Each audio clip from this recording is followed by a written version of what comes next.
Good afternoon. Welcome to the Tinkerville University Center. If you haven't been here before, we dedicated the building on Sunday, August 24th, and from that evening forward, the place has been jammed, and we are loving it. We have 89,000 square feet of ballrooms and meeting rooms and centers, and a flourishing food court, which includes Melt, for those of you in the know. We have an interactive media wall and incredibly comfortable chairs. They were tested in advance by our students last year. We have an amphitheater on one side and the gorgeous green expanse that is Freiburger Field on the other. And if you were here that Sunday night, you know we had a terrific concert with OK Go, and it was a lot of fun. And we had fireworks and confetti and beach balls and all kinds of things. So I think it's fair to say that already this space is exceeding expectations, and I am delighted that we are here to open the 2014-15 Power of Diversity lecture series. As many of you know, diversity was a core value of our 2008 strategic plan, and we reaffirmed that in our 2013 strategic plan. In the meantime, we've done a few things, including we named our first ever Vice President for Inclusion, Diversity, and Equal Opportunity. More about her in a moment. We improved the proportion of underrepresented minority students in our classes. We continued to look closely at how we recruit and retain faculty. We do reasonably well in recruiting, but we don't do so well in retention, a huge challenge for us. When I think about diversity and inclusion, I sometimes like to mention the Sanskrit phrase, I can see myself in all things and in all people around me. Part of building a truly inclusive community is making sure that all of you, all of us, can see ourselves in our campus, in our people, and in our programs. In order to do that, it's so important that we listen to each other, get to know each other, learn about each other's experiences and perspectives. We have much more work to do in creating that truly inclusive climate.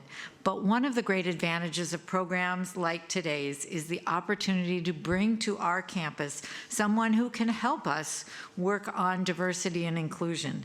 We can and do have important conversations among ourselves, but sometimes an outside perspective is just the catalyst required to create new insights and momentum. It gives us the opportunity to think about concepts in new ways, to reflect on commonalities and differences, to consider ways these previously unfamiliar approaches might become part of our diversity work.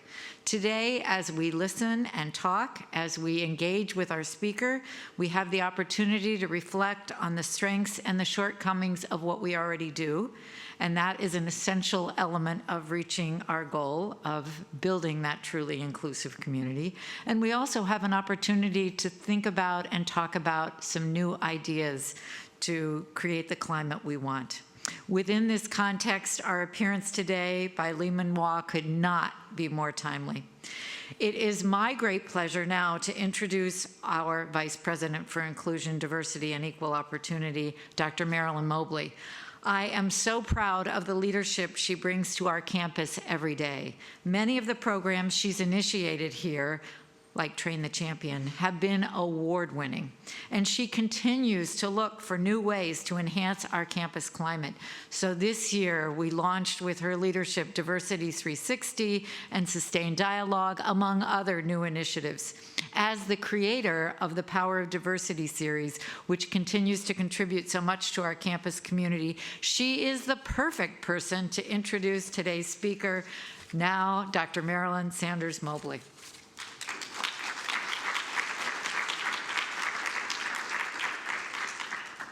Thank you, President Snyder, and I'm so glad to see all of you here this afternoon. We've already had some wonderful conversations with Lehman Waugh, and I'm looking forward to the conversation we're about to have tonight. Many of you have heard me say sometimes that diversity is this nation's unfinished business, and I think the evidence of the unfinished business is every now and then we have a flashpoint. For many of us, the death of Michael Moore was a flashpoint. For some of us, Trayvon Martin was a flashpoint, and we could name several flashpoints. What I appreciate with Layman-Wa's work is he's aware of these flashpoints and he's aware of this ongoing work. So I'm delighted to bring him to our campus today because he understands what many of us have talked about, how diversity is several identities and it's about the intersection of multiple identities. So I think you're going to hear that today.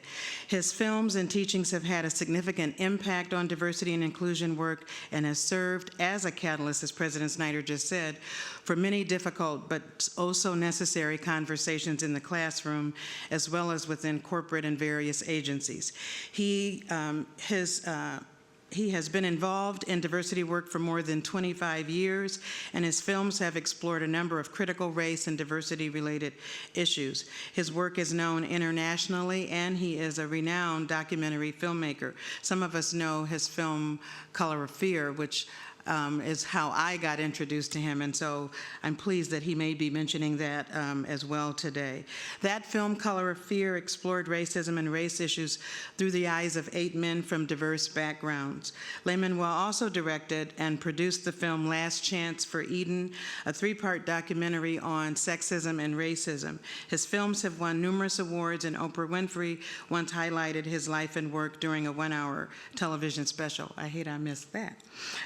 His most recent works include his book entitled Let's Get Real, and I believe we have copies of it. I don't know. Are there copies of the book in the back? Well, we'll find out. Never mind. Don't worry about it. His latest film is If These Halls Could Talk, which we screened on campus in this room yesterday as an open screening. There's going to be another one tonight, and then he's going to do a workshop with faculty, administrators, and staff tomorrow in this room. That film, If These Halls Could Talk, will undoubtedly spark conversations and increase awareness about a number of race and diversity issues that exist on college campuses around the country. The film features 11 college students from various schools who discuss their own personal experiences related to race and talk about racism and diversity on college campuses.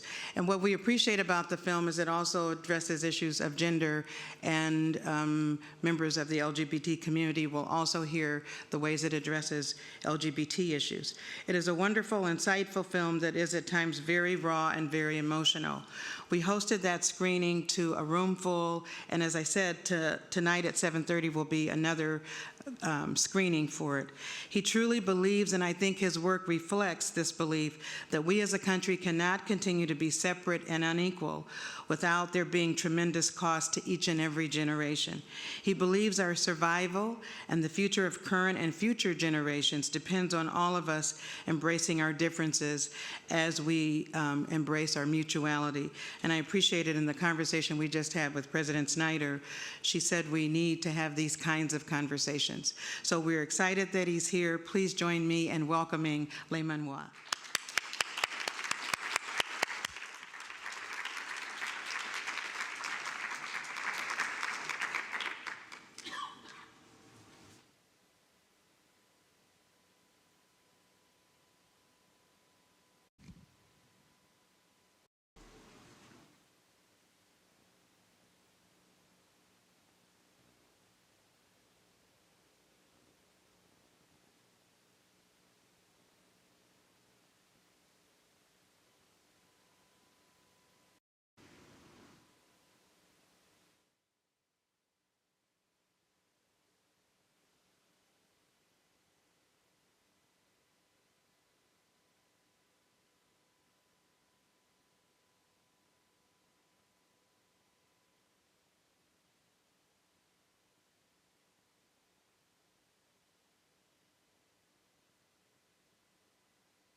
So, what is your name? Denise.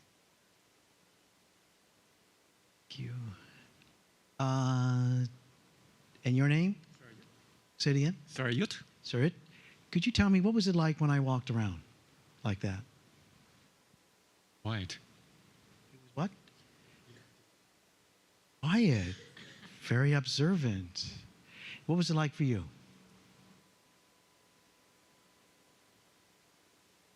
This cool-looking guy over here, what is your name? Imani. What was it like for you when I walked around like that? Serene. Serene. What was serene about it?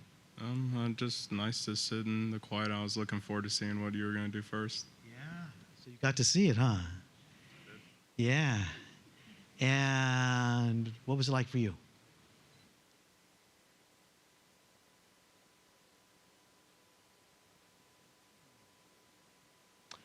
And what was it like for you?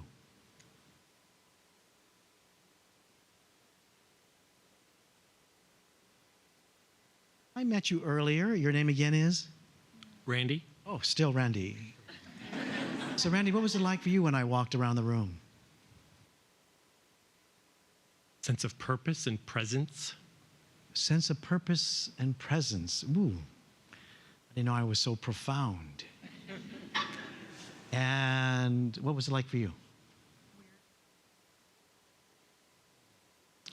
And what was it like for you?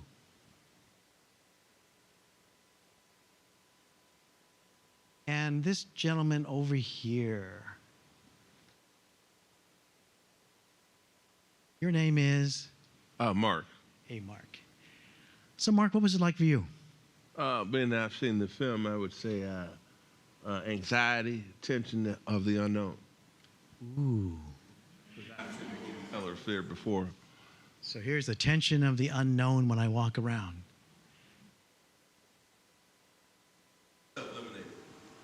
Ooh, one more.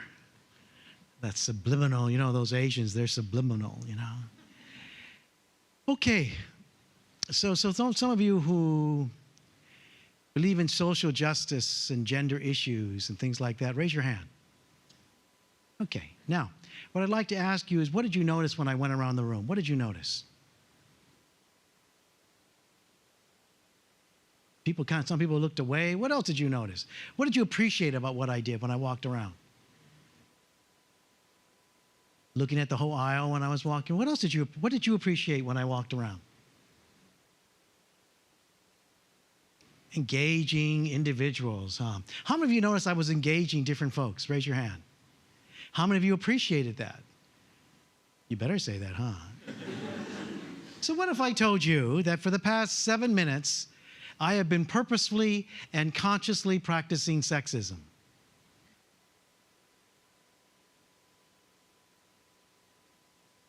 So by a raise of hands, please raise your hand if you noticed the sexism I did. Ooh, there's a lot of pissed off women right now. So those people who did notice that I was being sexist, please stand.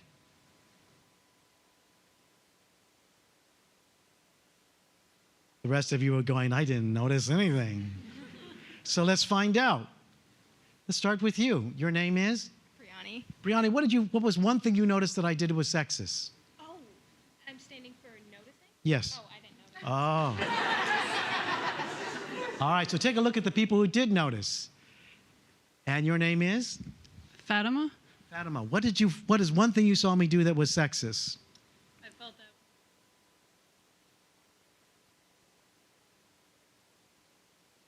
that. Okay, well, it's quite a mouthful. A previous powerful dynamic, and I hugged. Who did I hug? I'm sorry. Okay. I wasn't when you went around. Uh-huh. But I didn't do that to anyone else, did I? I wasn't looking at you. Oh, you weren't looking at me. Then how did you know? What else? Assumed. You assumed. What did I do that was obviously sexist? Yes, your name is? Yes. What did I? Go ahead. I did not look at a single woman who talked to me. I purposely walked away from every single woman who said something. Please raise your hand if you did not notice that. Even the Vice President of Diversity. Ah, so then you needed to turn, huh? which oftentimes we don't because we're in rows. What else did I do that was sexist? Yes. Oh, your name again is? Samantha. What did I do with sexist?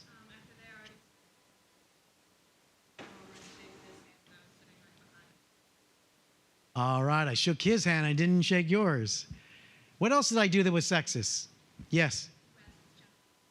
I asked every single, I made a mistake with hers, so I caught myself, but every single woman, I did not once ever ask them their names. Please raise your hand if you did not notice that. Wow. What else did then, hence, every man, what did I do? I asked them what? If I didn't ask any woman their name, what did I do with the men? Every single man, I asked their name. I did not ask a single woman. What else did I do that was sexist? Yes. Every single man was given a microphone. No woman was even, I decided to even be more obvious for you. Please raise your hand if you did not even notice that no woman was given the microphone. What else did I do that was sexist? Yes. Anybody else have one that I did that you did not, that you noticed? Anyone else? Yes. Right. I commented on anything a man, either even walking up to them, commenting on what they said. Every single woman, I didn't even say a single thing about what they said. Please raise your hand if you did not see that. Boy, you sure do need diversity training here at Case. You see, ladies and gentlemen, I did it so obviously, and yet it was so subtle, you didn't see it. But actually, it's much deeper than that. For those that did see me do it, why didn't you say something to me? For all you folks that are standing, why didn't you say, oh, Mr. Lee, we thought you were a diversity trainer. Look at what you're doing. Why didn't you say something to me? We just met, right? So it's not that we were strangers. Why didn't you say something? Your first name again is? Travis. Travis, why didn't you say something to me? I didn't want to interrupt. You didn't want to interrupt me. Ooh, why else do you think? Yeah. Why don't you stand so we can hear you? And your name is? My name is Peggy. Hey, Peggy. Peggy Fitzgerald. Hey, Peggy Fitzgerald. Peggy Fitzgerald. Anyway. This is not the David Letterman show. Okay. So what? Actually, when you started to walk around, I was trying to figure out what's he doing. And I didn't know what was going on quite. So that's why I didn't say anything. I just didn't know. What I'd like to propose to you. Okay. I'm a teacher, too. And when you started walking around, I thought, what's this guy going to do? You know?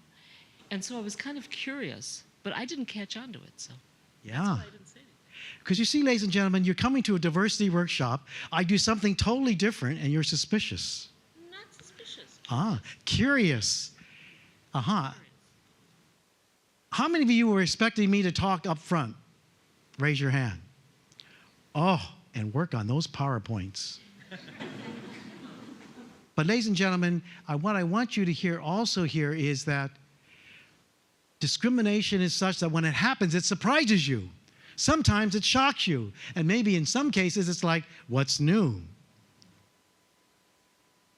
But when it happens, sometimes you're watching it going on.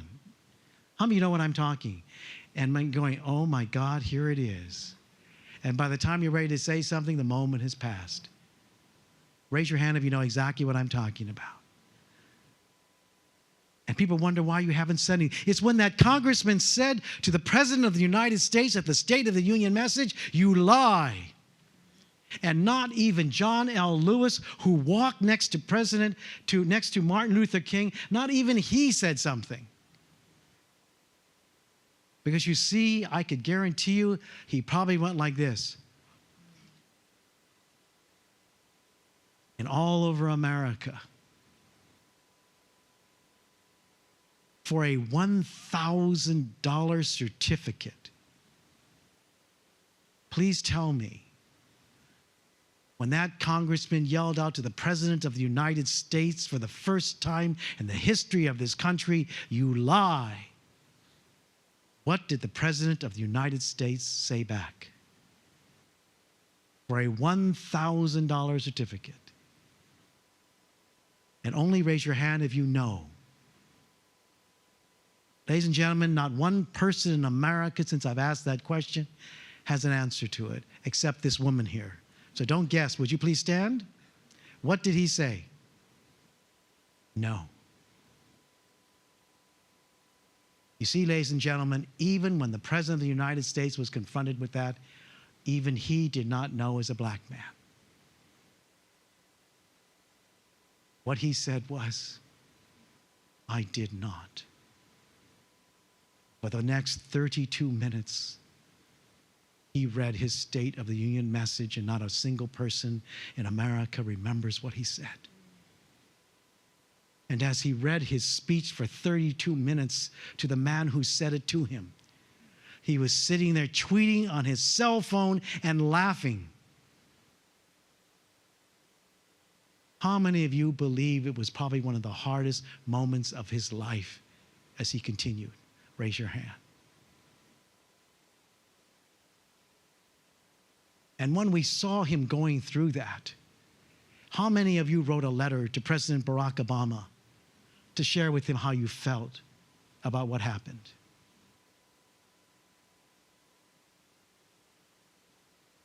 How many of you have a sense of what it felt like? Raise your hand, because it happens in your life. Please stand.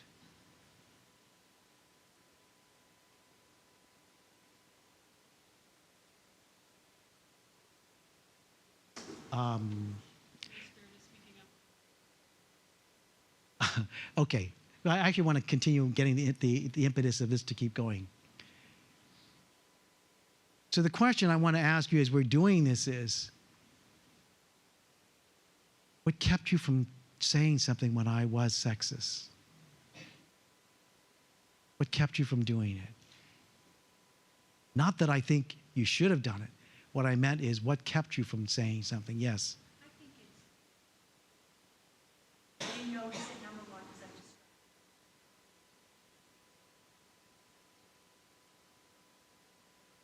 A fear of raise your hand if you had a little fear of confrontation.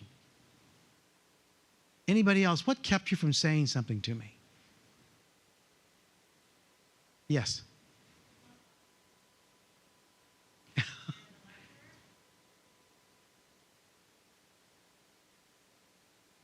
Uh-huh. Right. Good. Please raise your hand if that was also going on for you. Not that you're a first-year student. Good, so you never maybe even see it. What might be other reasons why you didn't say something? Yes. Right. By the way, that's exactly what discrimination is. Am I seeing what am I seeing? Is it real? Did it really happen? And suddenly your reality gets turned upside down. Yes. You're looking for someone else to say something? Really good. I would like to propose to you that one woman said something which I thought was so perfect. She said, "What's new?" What's new? Yes. The lesson had begun. And by the way, ladies and gentlemen, later on, we're going to be able to remember is that we just don't leave this. But what do you think has begun? Would be a great question, huh? Maybe perhaps today I did this exercise so that you could see it happens every day, and I was extremely obvious, and yet you still couldn't see it. How many of you believe that racism, sexism, and homophobia, and classism, and sexual orientation issues are alive and well here at Case Western? How many of you believe and want a world that is diverse where everyone is valued? Please raise your hand. Now take a look at who you're sitting next to. The rest of you can have a seat for a moment. Now what I'd like you to take a good look at, if there's anybody who you didn't know. Notice if you put one seat between you and them or more. And then to make sure they don't sit down, you start to pile up things there.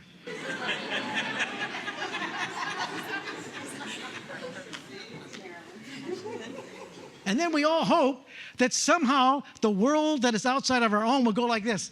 Hi, I'd like to get to know you.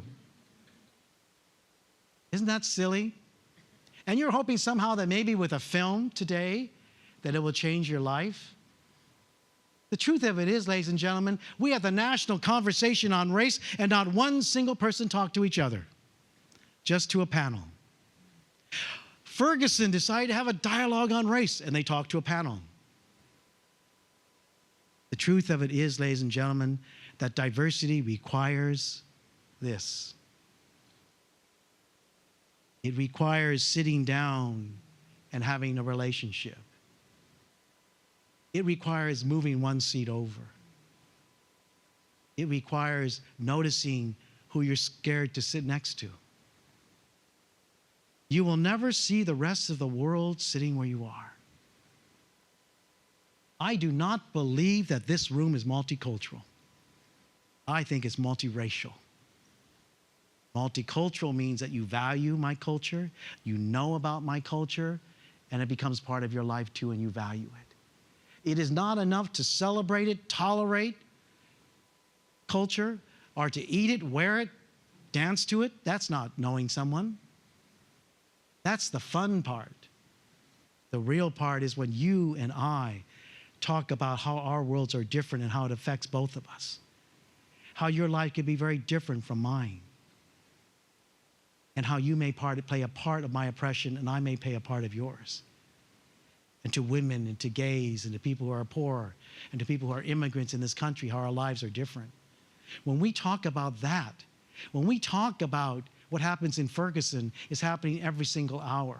When we begin to talk about, as one woman said to me, every single 20 minutes, a woman is died, beaten, raped, abused by a friend or an acquaintance or a boyfriend, and every single day, Ms. Minois, it is in the newspaper, and do you notice that? And I said, no. And that was 18 and a half years ago. And she was right, because every single day it's been in the newspaper when I read it. And the question I asked myself is, why didn't I read it? Why didn't I cry? Why wasn't I moved to action when I saw it? The world out there is in here. And you will never be able to get to it if we don't move over one seat.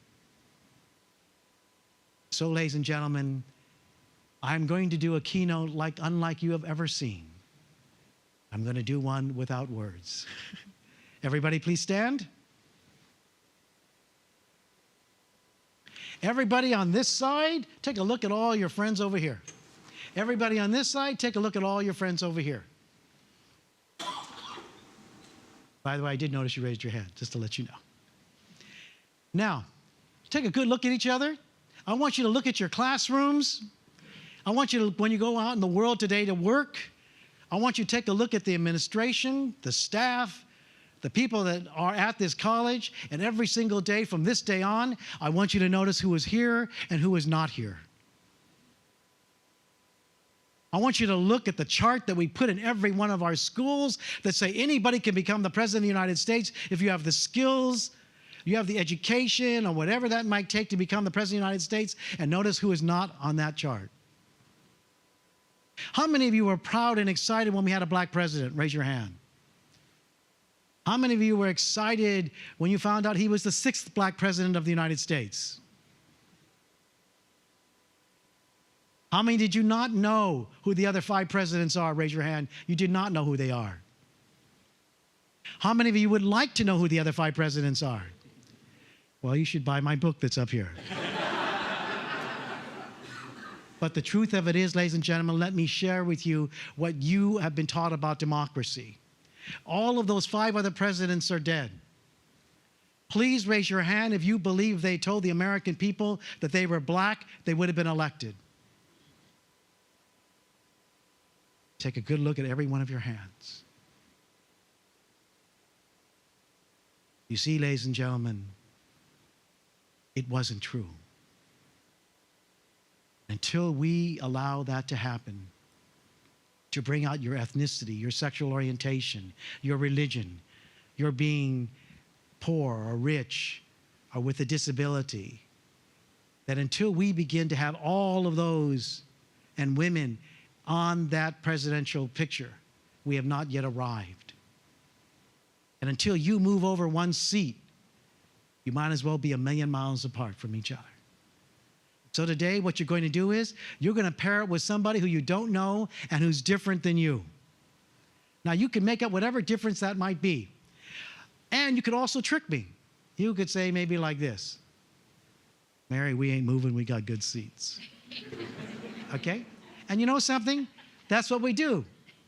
We hang out with our same friends and we think we're getting to know everybody.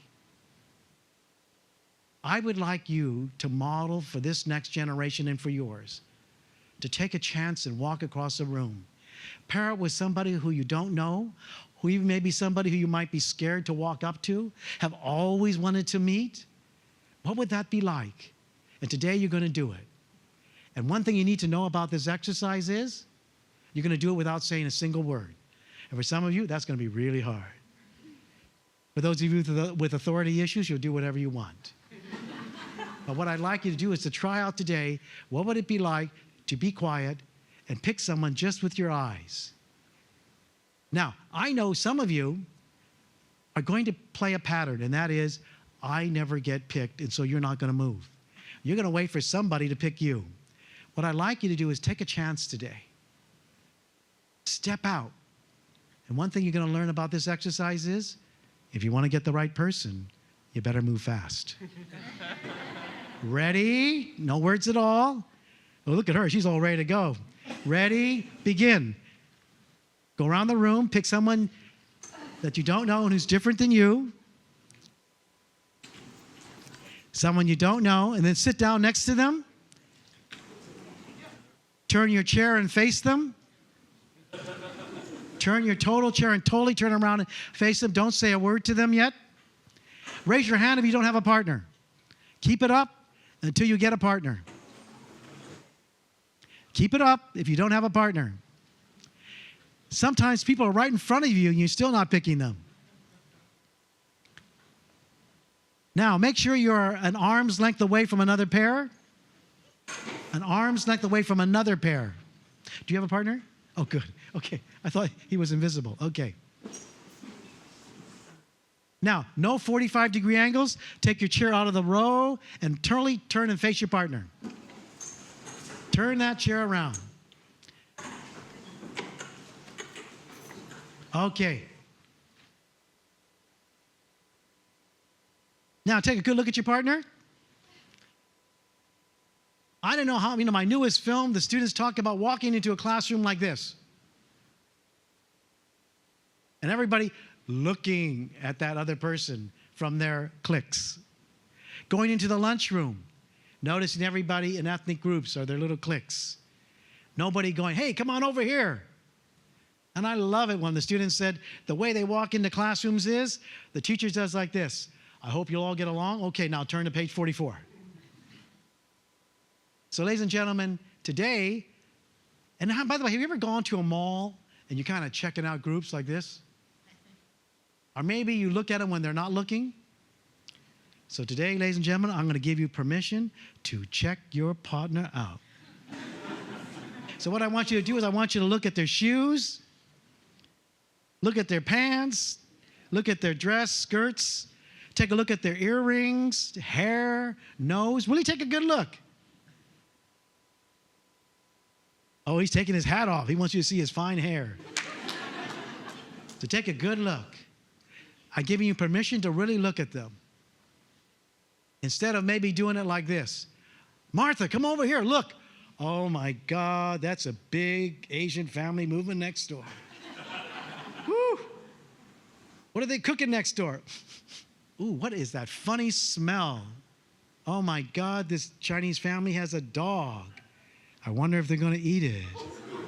All these things you've heard, right? By the way, ladies and gentlemen, I don't eat dogs, just parakeets and cats. I'm just joking. But you will never find out if I do or not unless you do what? Read a book, Google it, or do what else? Follow me home or ask, right? Oh my God forbid, walk up and find out. Because guess what? Those assumptions will either make you want to meet me or not want to meet me. Those assumptions will decide whether or not you promote me. Think I'm intelligent, dangerous, friendly, intelligent, trustworthy. All of those. And so today what I'd like you to do is I'd like you to pretend that I'm a police officer. And I want you to tell me that this person sitting across from you is a suspect. And what I want you to do is this, that this person in front of you has a suspicion about doing something, and I want you to pick out 3 things that you could describe about this person. Make it just 2 things that you describe about this person, okay? Take a good look. So if it's eyeglasses, it might be dark, on top of his head, or dark hair, or whatever that might be, what color, okay? Short, things like this. Then I want you to do is I want you to tell your partner your assumption that you made about them based on that observation. It's a lot like when my first year teaching at Hunters Point, which is a primarily poor black area in San Francisco, California, and a 3rd grader walked up to me. He was a young black kid, only about 8 years old. I mean, not 8 years old. Yeah, about 8 or 9 years old. And he went like this. Huh! And I looked at that little boy and I said, not bad, grasshopper. I'll teach you a few more moves after school. But then it got around the whole school that I was a martial arts expert. It was the time of Bruce Lee. I said, well, Bruce is my brother. No. But what ended up is, at first I thought it was funny and I thought it was great. And I thought it was wonderful because the students wanted to get to know me. But then I realized, no, because that's all they saw. They had pigeon-toed me. They had narrowed who I was. And even though stereotypes are positive, they still narrow down who they want you to be. And so I believe that positive and negative stereotypes don't serve us because guess what? I hate math. And I don't double park, I triple park. No, I'm just kidding. But what I like to share is that those stereotypes were not about me, and they might be true, but they're not always true. And I'm emotional, I'm athletic, and ladies and gentlemen, I am not small. When I walk up to somebody who's all my same height, I said, how incredible, you're as tall as me. I don't go, you're as short as me. I am not a small Asian man. All of these things that I heard growing up. So I'd like you to look at your partner, take a good look, figure out 2 things about your partner that you notice. So this is what you're going to do. You're going to tell the one thing you might notice, an assumption that you make about them, okay? And then you're going to ask them, is it true or not? You're going to check it out. And they're going to tell you whether it's true or not and maybe talk to you about it. Then you get to tell them your observation and your assumption about them and check out if it's true or not, okay?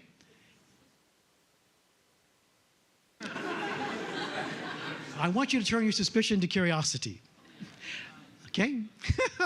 She's really into this, okay. And by the way, suspicion and curiosity are very close sometimes, aren't they? The person who will start off, and by the way, you'll both do number 1, you'll both do number 2, okay? The person who will start off will be the person with the shortest hair. Ready, begin.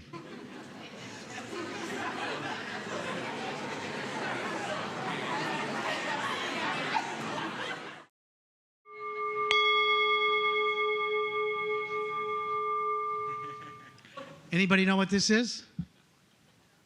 A Tibetan bowl. It's used by Buddhist monks to listen to the sound of silence.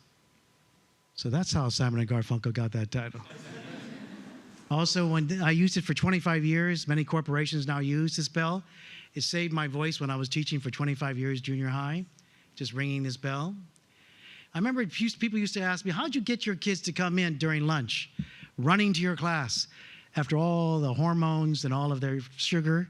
And I said, I used to tell the kids in junior high, You want to know how to get high without drugs? And I'd ring the Tibetan bell and they would go like this.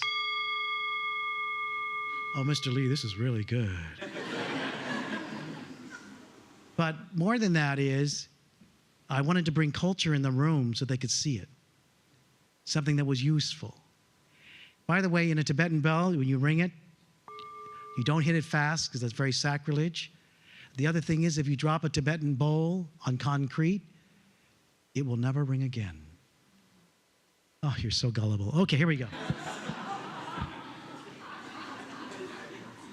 Another Asian myth. Okay. So, what I'd like you to do is this. I would like you, all the time when I was in college, as a teacher, therapist, which I eventually became, even a filmmaker, not one single teacher ever asked me, how would I do it as a Chinese person? How did I see it differently from my Chinese lens, my Chinese American lens, my Chinese American Cantonese lens, my Chinese Oakland, California lens, my Chinese American Cantonese poor lens growing up in the flatlands of Oakland? No teacher had any curiosity. They even nominated me the most outstanding student teacher in the history of the school, later on the most outstanding graduate. And when I came back, I said, you still don't know me. You only put me in this position of the most outstanding graduate because I did a film. But what about me? And so I wrote these questions that all my life I wish someone had asked me. It's called What You Do Not See. When others look at you, what do they see? Just like that young boy said, must be a karate master. Or maybe when I cross this country and some people hear me talk, I don't know how many times people go like this. Mr. Lee, you speak such good English. Where'd you learn it from? Amazing. Oh, and then when I started to do well in school, Wenhua, with longing eyes, they'd look at me and go, you are a credit to your people. Randy, where are you? Would you mind standing? He's representing all white people today. So Randy, when was the last time you were told you speak such good English? Where'd you learn it from? When was the last time you were told that you are a credit to your people? 2 years ago, but other than that. You see, in his world and mine were very different, weren't they? He can be born in Belgium. He can be born in Russia. And we could be standing next to each other, and everyone will assume he's an American and I'm not. Where did that come from? How many of you, by a raise your hands, know exactly what I'm talking about? Raise your hand. Yeah, take a good look. And so, ladies and gentlemen, is when others look at you as a woman, as a gay person, as an older, younger, Latino, black, whatever that is, what do they see? And sometimes you could see it in their eyes, huh? The next one is, what don't they see and why? Woo! Boy, what don't they see and why, huh? What keeps them from seeing those parts of you? And this one, which all my life I wish I could say to someone is, what do I wish that they would see? What do you wish that they would see in you? That they would finally see it without your having to get a PhD. Finally see it in you without you having become the president of the college. Finally even be curious and honor and want to know.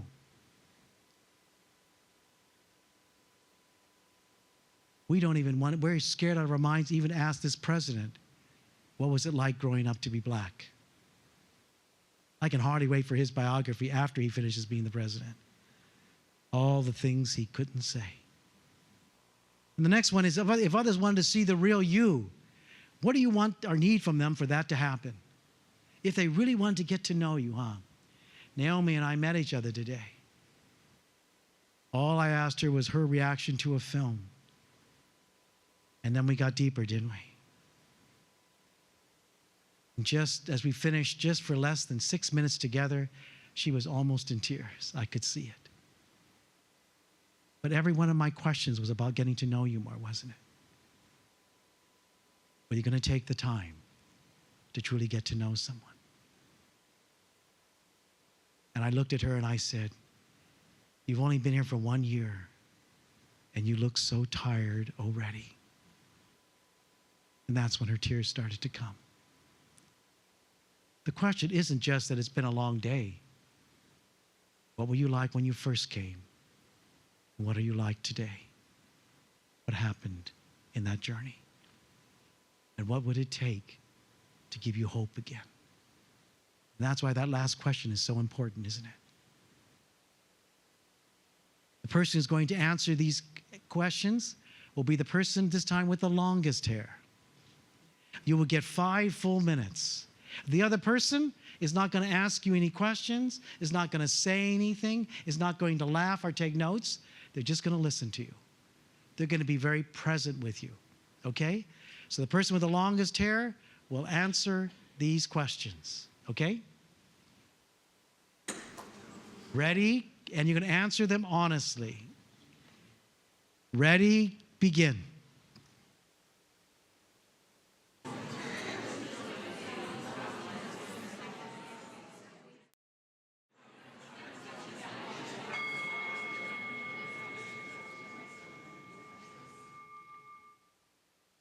Good.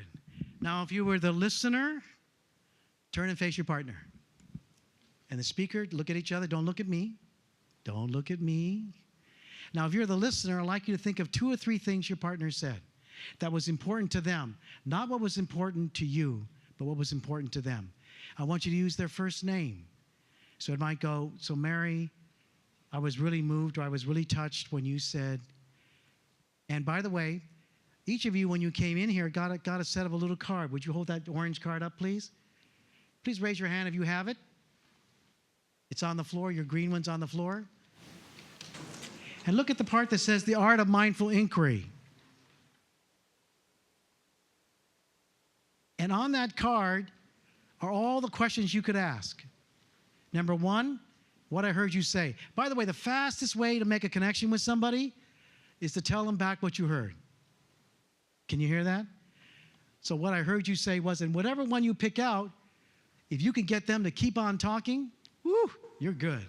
Can you hear that? I was on a plane and someone told me how I came to do this work, and I said somebody I knew was died, and that's how I came to do this work, and it was in 1985 in Oakland, California, and he went like this. Oh, I was born in Oakland too. Where? Instead of asking me, oh my God, that must have been so hard, staying with what was important to me, not what was important to him. And the second question is, tell me more. That's what you call a first date. You can go on a first date and last the whole date. Tell me more. Really, tell me more about that, instead of talking about yourself. The third one is, which I think we're scared of in this country, is what angered you about what happened? And the next one is, what hurt you about it? I do not believe that anger is a primary emotion. I think hurt is. When hurt is unacknowledged or invalidated, it becomes anger. But the only way they will tell you what hurts them is if you're willing to hear the anger and to stay there. The next one is what I call the past tense question, which I teach mediation boards all across this country. And when I work with Israelis and Palestinians, skinheads, members of the Ku Klux Klan, people who are screaming, yelling at each other. Even this question I also use when a student put a gun to my head and said, Mr. Lee, I'm going to kill you. And I use these questions. Now, what's familiar is the past tense question. When you see someone good and angry, way beyond what you did, it's probably because you remind them of something in their lives. How did that affect you way back then? And how does it affect you today? And I believe if you've been discriminated on, there's 1,000 unfinished slights that are inside of you, ready to explode. How many of you know what I'm talking about? Raise your hand. Yeah, all that's gone on. And the last one is called, what do you need or want? And I think we use that one so we could skip all the ones above, and that's why we're here today in the year 2014. We still have not allowed people to express the hurt and the anguish of what has happened. So in listening to your partner, reflect back to them what you heard them say, what was important to them. Just name one. And then you could simply go, tell me more about that. Or what angered you about that? What hurt you about it? Use their first name. Ready, begin.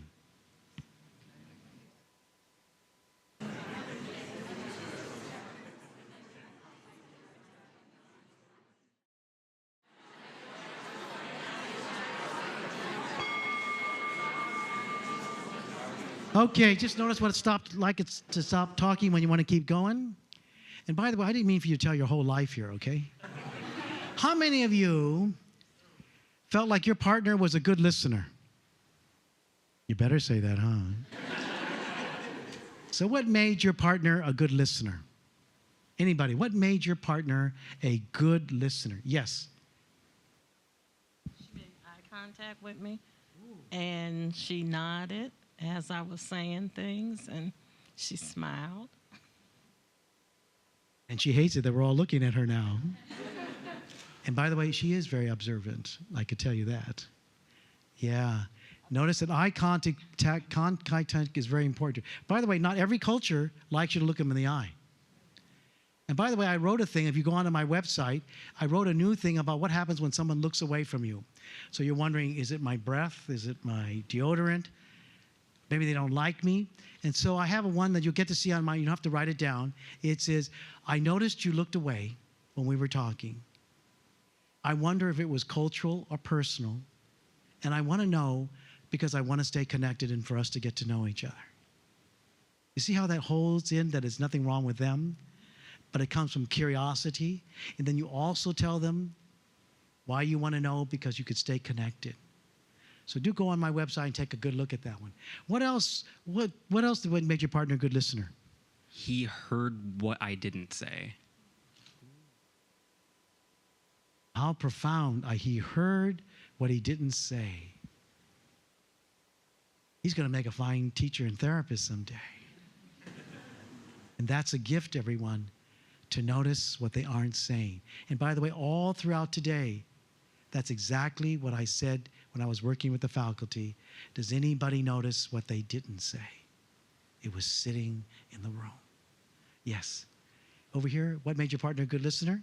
Would you pass it? She encouraged me when I'm not confident. She said I'm good, but sometimes I'm inconfident. Ooh. And what did that do for you? Yeah, I feel good. I feel like I can do better because of that. Ooh. Thank you. How many of you can see the connection between the two of them now? She was beginning and being with her where she was, not where she wanted her to be. Yeah, it's a real gift. She's living her t-shirt, what it says. Anybody else? What made your partner a good listener? Yes. Would you mind passing this to her, please? There you go. Amanda, she reflected on something I said and made it like relatable, like to show that she understood what I was saying and like felt the situation I was in. So it was like kind of empathetic listening, reflective. And that means a lot that your partner is touched by what you said because they can also understand what it must be like. It's a real gift. By the way, it's no mistake that you paired up with this person. Yeah, you're going to find out in just a few moments. I once had two people in an entire room, the only two orphans in the entire room paired up out of 2,000 people. I even had an African-American man who was an instructor said, I have been stopped 20 times this year, and if I end up getting arrested again, it's going to be violent. And out of 150 people, the man he paired up with was a former policeman. And everybody was crying, was curious what was going on between them, and at the end of the workshop, they were hugging. And the white police officer, who was a former officer, stood up and said, I did stop men that looked black just like you, just because they were black. And it's only today did I realize what it did. And the African-American instructor said, all my life I've hoped that one day I could hear that. so that I could know it wasn't me. It wasn't something I did. It was the color of my skin. So now what I'd like you to do is, the other person who has the shortest hair, who thought they were going to get out of here not having to do this, is they are going to answer what we do not see. Honestly. Thank you, Randy. Ready? Begin.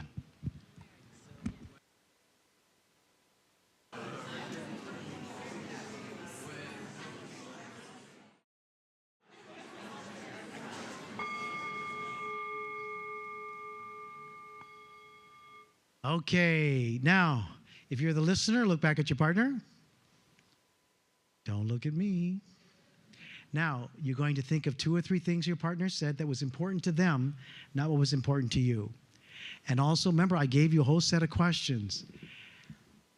I don't know how many people are scared to ask, so what angered you about that? What hurt you about it? I believe this country is deathly scared of emotions. So it's not about reiterating the facts, but are you open to hearing the tears and the anguish and the rage of what happens? And just because someone's angry does not mean that they're being violent or out of control. It just means, boy, did you get lucky that they're willing to tell you today. Ready, begin.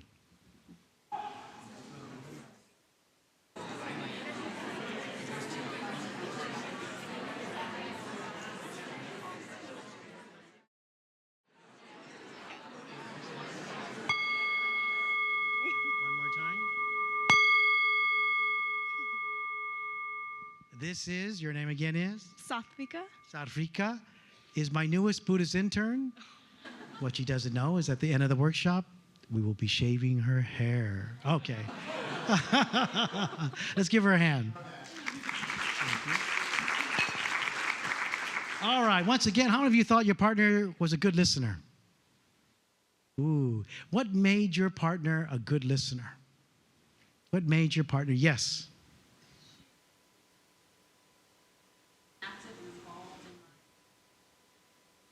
Ooh. She still is. Even looking at her, she's still looking right at you. By the way, nonverbals and how you're relating is 60% of your communication. If you look detached, far away, doesn't matter what you say, the person's not going to feel connected to you. Yeah. Anyone else? Yes. So my partner was 7, and I like that she had an instance where we kind of continued the exercise.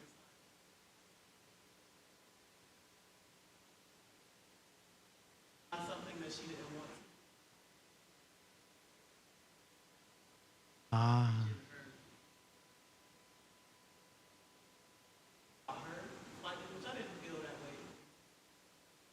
Did you appreciate it that she noticed that? Yeah.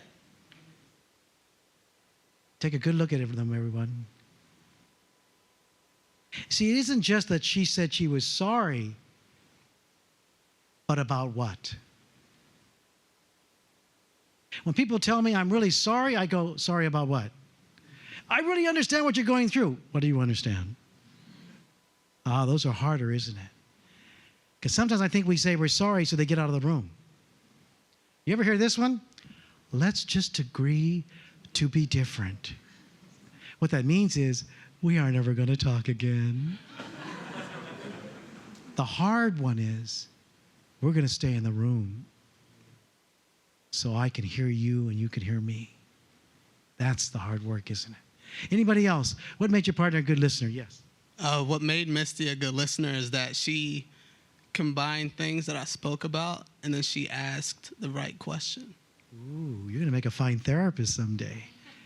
Can you hear that? What it means for him to be able to find a thread to connect things. That's a really compassionate listener who stays there. Notice what it means for him to have someone be able to make that connection. And you had a hand over here or something? Yeah. Jacob, when I spoke with him, he always wanted more to make sure he was clearly understanding what I was saying. Jacob, I want you to see what that means to him. Because the subtext, ladies and gentlemen, is He may have conversations where no one wants to know anything more. And wanting to know more may mean a lot to him. Anyone else? Yes. Oops, sorry. Clarifying questions, as Dean Patterson said. She asked clarifying questions, and she would allow me to reiterate, and she showed some empathy in terms of her body language, and also she didn't manifest in a nuanced way de facto guilt. Oftentimes when these questions are brought up, like within many of your movies, there's a reaction. This reaction is based on a lot of guilt and the turmoil that's going on inside with the individual. I didn't notice any of that within this young lady. By the way, ladies and gentlemen, I believe sometimes we get stuck in shame and guilt. What I'd like to tell you as a therapist is good. Not necessarily that you get stuck in it, but that shame and guilt are healthy. But when you get stuck in it and stay in it, that's where it becomes unhealthy. When you begin to use it so you don't have to talk or move on and continue the relationship, that is where it gets stuck. The difference between shame and guilt, shame is when you think all of you is bad. Guilt is one thing that's going on. When I ask people who are from the minorities, do you want the majority to stay in guilt and shame? Absolutely not. But I do want you to change, is what they say. I do want you to take responsibility. Yes. What made her a good listener?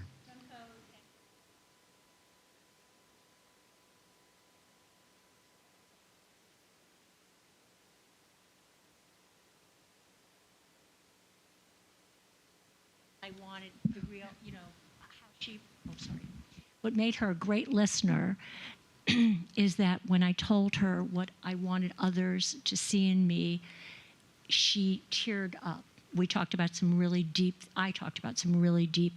things. And in spite of a language difference, I could see that she was empathic. Good job. It's called the language of the heart. Yeah. And by the way, you don't have to catch every word. Sometimes it's just the right ones that you touch. Anyone else? Someone had their hand up. So I thought Lizzie was a really great listener because she asked me why. And no one's ever really asked me that before. And I think that one little word meant a lot to me. How many of you heard what she said? Just asking me why. By the way, she's still sitting with what that meant to her. Tell me why. Did you hear what she said? No one has ever asked me that. Tell me why it angered you. Tell me why it hurt you. Those are simple ones, aren't they? And yet, we seldom ask them. Anybody else? What made your partner a good listener?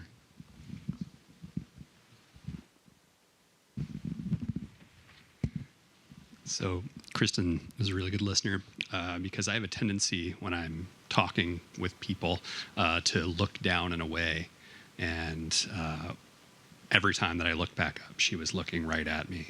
Yeah. And that kind of attention like really anchored the conversation, the listening, and the exchange between us. Yeah. Whenever I work with folks that are looking up on the ceiling when they're talking or looking on the floor, that's where I look too. I go like this. And by the way, I also work with therapists, social workers, police officers, not to be writing when someone's telling you their story, but to be right in front of them. How many of you today were really appreciative that you got to meet this person? Raise your hand. And if I had just done a simple keynote, you would never have met this beautiful person. Can you hear that?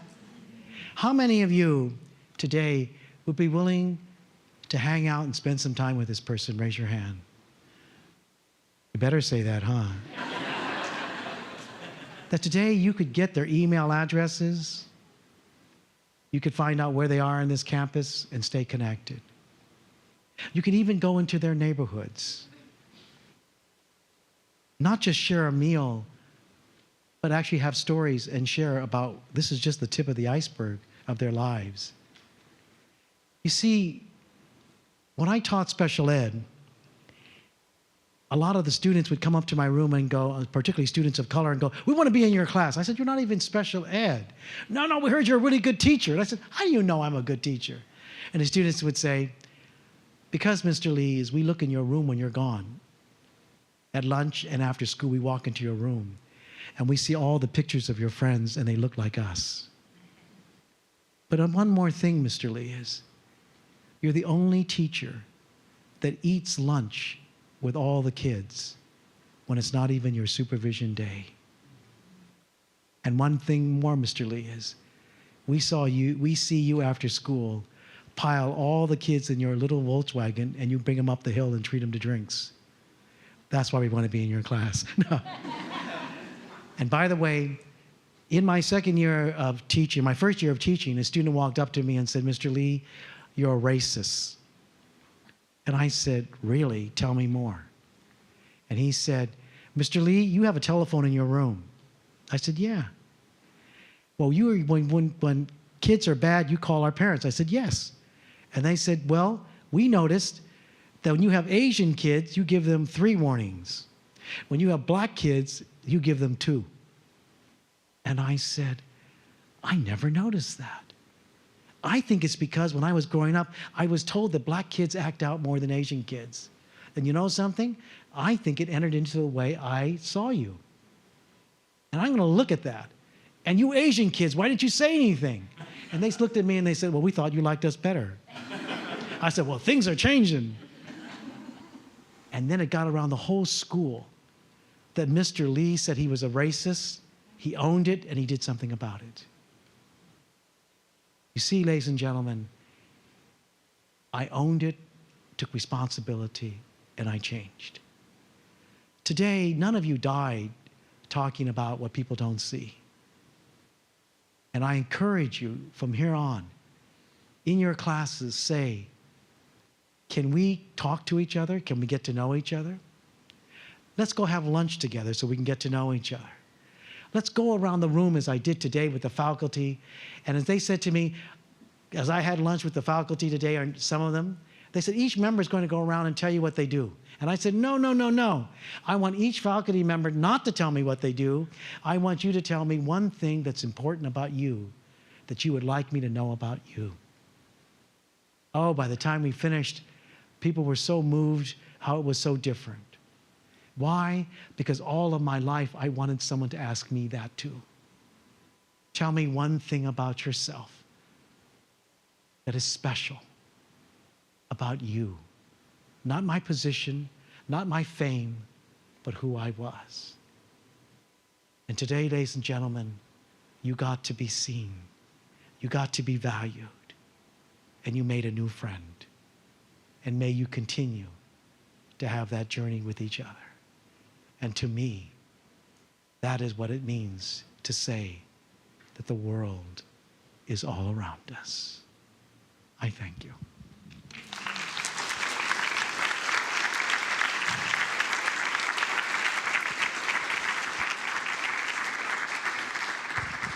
Okay, we need to give him another applause because this has been wonderful.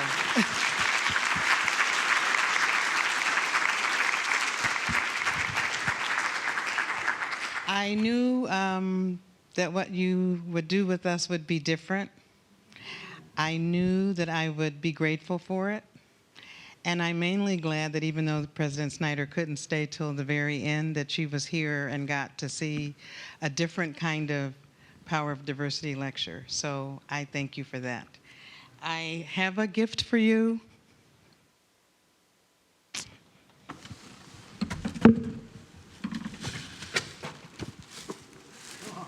This is what I'm giving you, but I also want to give you a hug.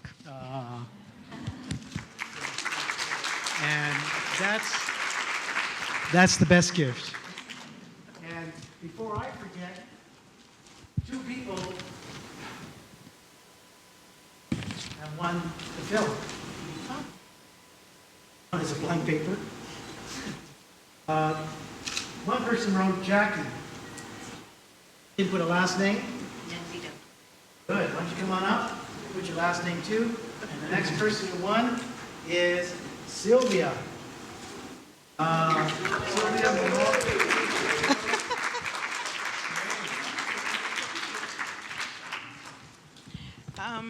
While they're getting their gifts, he's making gifts available for you to view. His books are available and DVDs are available to view, but you have to purchase them through Stir Fry Consulting. So they're not here in the back as we do sometimes.